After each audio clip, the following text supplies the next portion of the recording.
So students, good day to all of you. Today we are going to do our question number 6 of exercise 8.1 chapter 8 class 9 quadrilaterals. तो question number 6 में जो पूछा गया है, जो कहा गया है प्रूव करने को, वो है कि diagonal AC of a parallelogram ABCD bisects angle A. Show that it bisects angle C also and ABCD is a rhombus. ये दो चीज़ें हमें प्रूव करनी है, शो करनी है. तो सबसे पहले तो हमसे यही कहा गया है, जो गिवन है वो है कि एक पैरेललोग्राम है ABCD जिसमें कि जो डायगोनल है वो एंगल A को बाइसेक्ट करता है, और एंगल A को जब वो बाइसेक्ट करता है तो हमें प्रूव करना है कि ये जो है एंगल C को भी बाइसेक्ट करेगा. इतना हमें प्रूव करना है. This is angle A B C D, और आप देख सकते हैं कि यहाँ पर जो मैंने बनाया है उसमें ये है कि एंगल A को डायगोनल AC बाइसेक्ट कर रहा है. तो हम सबसे पहले लिख लेते हैं given in parallelogram ABCD diagonal AC bisects angle A. इनको हम नाम दे देते हैं 1 and 2, और यहाँ पर हम नाम दे देते हैं अपने एंगल्स को 3 and 4. तो कहने का मतलब ये है कि angle 1 is equal to angle 2. अब हमें ध्यान ये रखना है कि ABCD इज पैरेललोग्राम, ये हमें गिवन है. टू प्रूव, हमें क्या प्रूव करना है इस क्वेश्चन में? इस क्वेश्चन में हमें प्रूव करना है कि AC bisects angle C, that is हमें प्रूव करना है कि angle 3 is equal to angle 4 है. दूसरा हमें जो प्रूव करना है वो हमें प्रूव करना है कि ABCD जो कि एक पैरेललोग्राम है वो एक रोम्बस है. Parallelogram ABCD is a rhombus.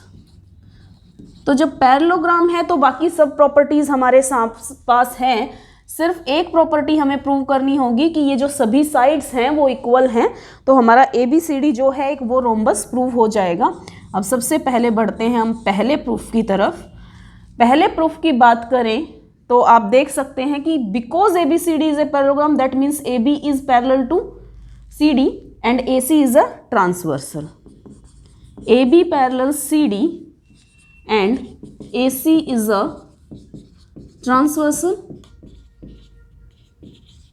and when AC is a transversal that means angle 2 is equal to angle 3. ये हो जाएंगे हमारे alternate interior angles. और इसी तरह से हम प्रूव कर सकते हैं कि angle 1 is equal to angle 4. Similarly we can prove angle 1 is equal to angle 4. ये भी ऑल्टरनेट इंटीरियर एंगल प्रूव होंगे अगर हम AD और BC को पैरेलल ले लेते हैं. तो जब angle 2 is equal to angle 3 है और angle 1 is equal to angle 4 है, एंड गिवन दैट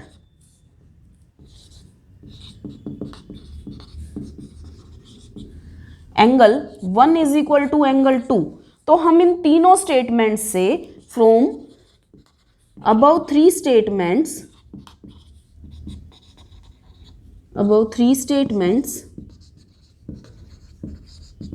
हमारे पास आ जाता है कि एंगल 1 और एंगल 2 इक्वल हैं, और एंगल 2 जो है वो 3 के इक्वल है, एंगल 1 जो है 4 के इक्वल है. That means angle 3 is equal to angle 4. Hence AC bisects angle C. ये हमारा प्रूव हो गया कि जो AC है वो एंगल C को बाइसेक्ट करती है. This is the shortest way to prove this point. तो हमारा जो पहला पॉइंट है वो प्रूव हो गया है. अब हम सेकंड पॉइंट की तरफ बढ़ते हैं कि हमें प्रूव करना है that ABCD is a rhombus. अब ABCD को रोम्बस प्रूव करने के लिए हम फिर से इन्हीं का प्रयोग करेंगे. I am rubbing this one. तो सेकंड पॉइंट है हमारा जो हमें प्रूव करना है that parallelogram ABCD is a rhombus. Second point की तरफ बढ़ते हैं। इन ट्राइंगल ACD, अब हम ट्राइंगल ले लेते हैं ACD। इसमें अगर देखा जाए तो एंगल 1 जो है 2 के इक्वल है और 2 जो है 3 के इक्वल है। Angle 1 is equal to angle 2 given and angle 2 is equal to angle 3। ये जो हैं हमने दिखाया था कि ऑल्टरनेट इंटीरियर एंगल्स हैं to side AB and CD। जो दो पैरेलल साइड है उनके ऑल्टरनेट इंटीरियर एंगल हैं एंगल 2 और एंगल 3। तो एंगल 2 और एंगल 3 इक्वल हैं, एंगल 1 और एंगल 2 इक्वल हैं। दैट मीन्स कि angle 1 is equal to angle 3। अब जब एंगल 1 इक्वल टू एंगल 3 है, so in a triangle sides opposite to equal angles are also equal. Therefore, जब एंगल 1 और 3 इक्वल हो गए, that means AD and DC are also equal. That means therefore AD is equal to DC। ये हमारा first point आ जाता है। और इसी तरह से similarly in triangle ABC we can prove that AB is equal to BC. Second, now in parallelogram ABCD एक parallelogram है, इसलिए AB जो है वो CD के इक्वल होगी। AB equal to CD and AD equal to BC। ये हमारे पास हमारे तीसरे पॉइंट्स में आ गए। अब जब हम तीनों पॉइंट्स को एनालाइज करते हैं, AD equal to DC and DC equal to AB, तो ये तीनों साइड्स इक्वल हो गई। And AD equal to BC and BC is equal to CD या AB। तो इस तरह से हमारे पास जो आ गया वो निकल कर आता है AB equal to BC equal to CD equal to AD। तो चारों साइड्स जब हमारे पास इक्वल आ जाती हैं, that means hence parallelogram ABCD is a rhombus.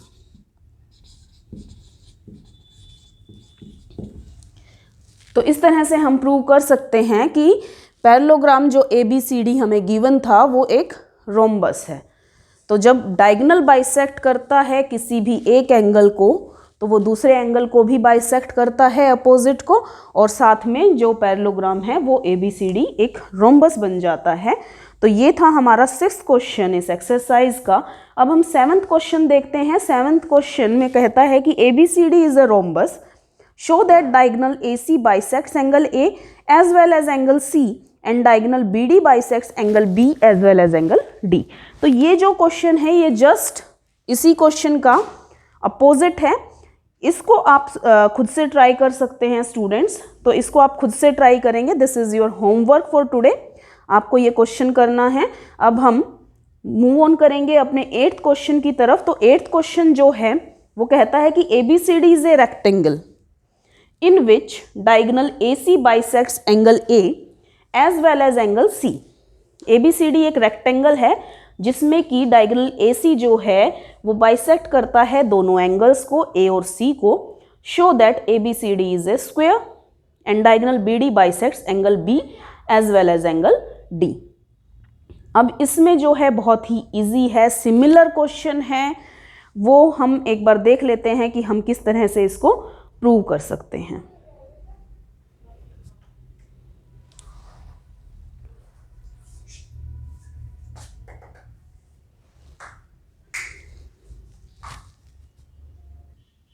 So students, हम आ चुके हैं अपने क्वेश्चन नंबर 8 पर, एक्सरसाइज 8.1 के। The exercise is having 12 questions. So this will be the last question of this video and we will do the remaining questions in the next video. तो अभी जो है क्वेश्चन में हमें दिया गया है, जैसा कि मैंने अभी नरेट किया, कि जो ABCD है वो एक रेक्टेंगल है, और रेक्टेंगल इस तरह का है कि जो डायगोनल है AC वो एंगल 1A और C दोनों को बाइसेक्ट करता है। तो हमें प्रूव करना है कि ABCD एक स्क्वायर है, और साथ ही प्रूव करना है कि डायगोनल BD जो है वो एंगल B को भी बाइसेक्ट करता है। तो अगर मैं स्क्वायर प्रूव कर देती हूँ तो बहुत ही आसान हो जाएगा ये क्वेश्चन, कि स्क्वायर प्रूव करने के बाद स्क्वायर के डायगोनल्स की प्रॉपर्टी है कि दे बाइसेक्ट द एंगल्स। तो अब हम चलते हैं अपने given ABCD is a rectangle, quadrilateral ABCD is a rectangle. Rectangle है तो सभी एंगल्स जो हैं वो 90 डिग्री के होंगे। साथ ही हमें दिया है कि AC bisects angle A and angle C। AC जो है एंगल A और एंगल C को बाइसेक्ट करता है।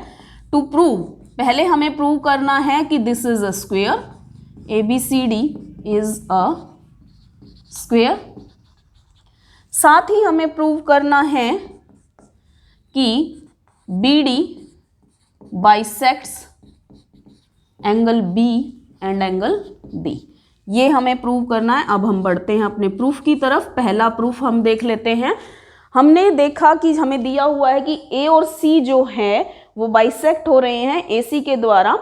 तो अब हम क्या प्रूव कर सकते हैं कि यहाँ से चारों एंगल जो हैं, सबसे पहले तो इन रेक्टेंगल ABCD अगर हम बात करते हैं कि ये इसको बाइसेक्ट करता है, तो जब ये बाइसेक्ट करता है AC bisects angle A and angle C, that means angle 1 is equal to angle 2 and angle 3 is equal to angle 4। Now ये बाइसेक्ट हो रहे हैं तो angle 1, so angle 1 is equal to angle 2 is equal to angle 3 is equal to angle 4, क्योंकि सभी bisect होने के बाद कितने डिग्री हो जाएंगे, each angle was of 90 degree. अब 90 डिग्री को बाइसेक्ट किया तो यहाँ पर भी मुझे दोनों एंगल 45 डिग्री के मिलते हैं, और इधर बाइसेक्ट किया तो दोनों एंगल 45 डिग्री के मिलते हैं। तो वी कैन से ये 90 डिग्री का हाफ है, दैट इज 45 डिग्री। सभी एंगल्स जो हैं 45 डिग्री के हो जाते हैं। तो मैं इन दोनों ट्राइंगल्स को अगर देखूं, now in triangle ABC angle 2 is equal to angle 4, और ट्राइंगल में जब दो एंगल्स इक्वल हैं तो जो उनके अपोजिट साइड हैं वो भी इक्वल होंगी। So AB is equal to BC। Similarly we can prove that in triangle, यहां पर हम रीजन देंगे sides opposite to equal angle. Similarly in triangle ADC हम बात करेंगे, ADC में भी एंगल 1 इक्वल टू एंगल 3 होगा। एंगल 1 इक्वल टू एंगल 3 है तो इसका मतलब हमारा जो है AD इक्वल टू CD हो गया, AD इक्वल टू CD। और चूंकि ये एक रेक्टेंगल है तो अपोजिट साइड्स इक्वल हैं। Now in rectangle ABCD, AB is equal to BC is equal to CD is equal to AD। तो इस तरह से हमारी चारों साइड जब इक्वल आ जाती हैं, सो ABCD is a square. ABCD जो है वो एक स्क्वायर बन जाता है। ABCD is a square. तो इस तरह से हमने ये प्रूव कर दिया है कि ABCD इज ए स्क्वायर। अब जो दूसरा पॉइंट्स था BD bisects angle B and D, उसका सिंपल सा सॉल्यूशन है कि diagonals of a square bisect the angle. तो वहां से प्रूव हो जाता है कि BD bisects angle B and D। BD is the diagonal of a